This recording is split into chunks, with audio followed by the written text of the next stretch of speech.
जब किसी काम में हम बार बार असफल होते हैं तो हमारे मन में एक सवाल ज़रूर आता है और वे सवाल होता है कि मुझे सफलता कैसे मिलेगी। कई दफ़ा तो हमें ये भी समझ नहीं आता कि हम कहाँ गलत कर रहे हैं और क्यों असफल हो रहे हैं। असफलता के डर से अक्सर हमारी सफल होने की चाह कम हो जाती है। हम धीरे धीरे खुद को अपने लक्ष्य से दूर करने लगते हैं। बार बार असफल होना हमें ये एहसास दिलाता है कि हम किसी भी काम में सफल नहीं हो सकते। असफलता का डर हर किसी के मन में होता है। आज इस मोटिवेशनल स्टोरी के ज़रिए हम आपको बताएंगे कि अपना लक्ष्य पाने के लिए और किसी भी काम में सफल होने के लिए क्या ज़रूरी है। एक बार की बात है, सुकरात किसी काम से अपने शहर से दूसरे शहर की तरफ जा रहे थे। रास्ते में उन्हें एक व्यक्ति मिला, दिखने में गरीब सा था और हालत भी बहुत ख़राब थी। सुकरात को देखकर वो सीधा उनके पास गया और बोला, सुकरात, आप तो बहुत बड़े फिलोसोफर हैं, ज्ञान का भंडार आपके पास है, लोगों को हर तरह का ज्ञान देते हैं। आप आज मुझे भी ज्ञान दीजिए और बताइए कि मुझे सफलता कब मिलेगी। उसकी बातें सुनकर सुकरात को लगा कि ये कोई पागल है और उनके साथ मजाक कर रहा है।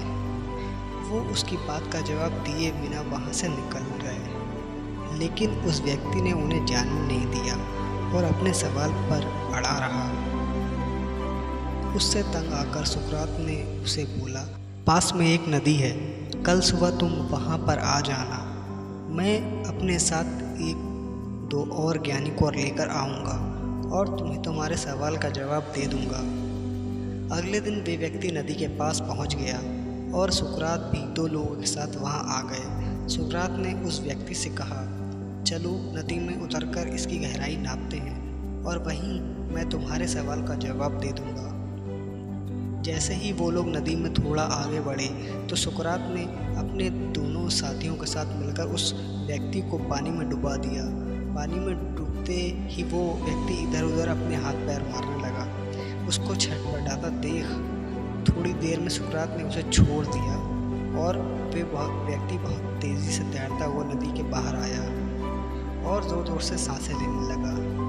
थोड़ी देर बाद जब वे सामान्य हुआ तो उसने सुकरात से कहा, आपने मुझे यहाँ मेरे जवाब देने के लिए बुलाया या फिर मुझे मेरी जान लेने के लिए? उसकी बात सुनकर सुकरात ने पूछा, जब तुम पानी के अंदर डूब रहे थे तो उस वक्त तुम क्या चाहते थे? वो व्यक्ति बोला, उस वक्त बस किसी भी तरह पानी से बाहर निकलकर सांस लेना चाहता था और अपनी जान बचाना चाहता था। सुकरात बोले, बस यही तो तुम्हारे सवाल का जवाब है। जब तुम सफलता को भी इतनी ही तीव्र से इच्छा से पाना चाहोगे जितनी तीव्र इच्छा से तुम सांसें लेकर अपनी जान बचाना चाहते थे, तब तुम्हें सफलता ज़रूर प्राप्त होगी। ये कहानी हमें सिखाती है कि जब तक अपने लक्ष्य को पाने के लिए हमारे अंदर तीव्र इच्छा नहीं होगी तब तक हम सफलता प्राप्त नहीं कर सकते। दोस्तों, हम लक्ष्य बना लेते हैं लेकिन उस लक्ष्य को पाने की हमारे अंदर इच्छा नहीं होती। हमारे मन में ये होता है कि ये मिल गया तो ठीक, नहीं मिला अभी तो क्या करना, कुछ और देख लेंगे। बस जब तक हमारी सोच ऐसी ही होगी तब तक हम किसी भी काम में सफलता नहीं पा सकते। किसी भी काम में सफलता पानी है और किसी भी लक्ष्य को पूरा करना है तो उस काम में इस तरह से लग जाए कि यही ज़िंदगी का आखिरी काम है और उसके बाद कुछ नहीं हो सकता।